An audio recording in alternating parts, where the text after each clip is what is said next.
Once you come into Granddad Jack's, we want you to feel like you're part of our family. That's the most important thing. We're about the neighbourhood and we're about family. There's not very often you get to work with your family like we do and tell a family story, and we're just so lucky we get to do that. Granddad Jack's we're a neighbourhood distillery. So this whole place is like a homage to my great-grandfather, not only him as a person, but the character that he instilled into the rest of the family. Well, my grandfather was born back in 1919 and his father passed away before he was born. So at a young age he was forced to go and work to try and earn extra money to help save the family farm. He really never got the opportunity to be a kid. He had to be a man from day one. So my grandfather was probably the hardest worker I know. We're always conscious, are we working as hard as him? You know, maybe you're having a tight day, and you're like, oh, damn, I better get my shit together because, you know, Granddad Jack wouldn't be crapping on like this. He'd just get the job done. At the back of our bar here, there's a photo of my grandfather. That's important to us. He's looking over everything here. He's keeping an eye on all of us. He was just an honest, truthful, hard-working old boy and just a special person. All of our family works here.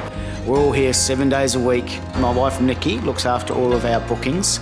She also looks after all of our artist bookings, so all the musicians you see here at Granddad Jack's during the weekend, Nikki manages all that. Jess, my partner, she runs all kind of the admin, social media, website, almost everything to do with the business.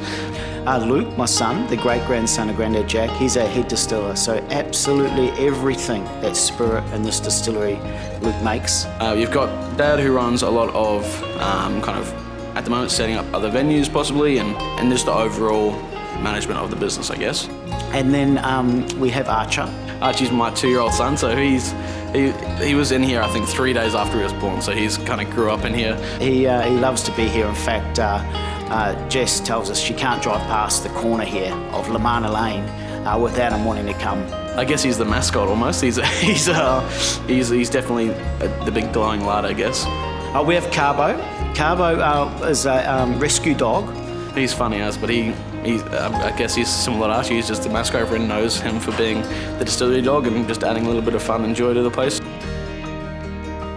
I think anyone that's been to the venue knows the first time you're here, you walk through the doors and you kind of just almost feel at home. I think most of us that like a drink in life, we like to share a drink. It's not just something that we've made out of thin air. It is something that's really important and kind of family orientated to us. So if we can make someone feel at home, someone feel like they've walked into a part of the family as well, then I think that's a special thing that is really hard to create. When you walk in these doors, to us, you're now a part of our family and a part of the story, the ongoing story of Granddad Jack.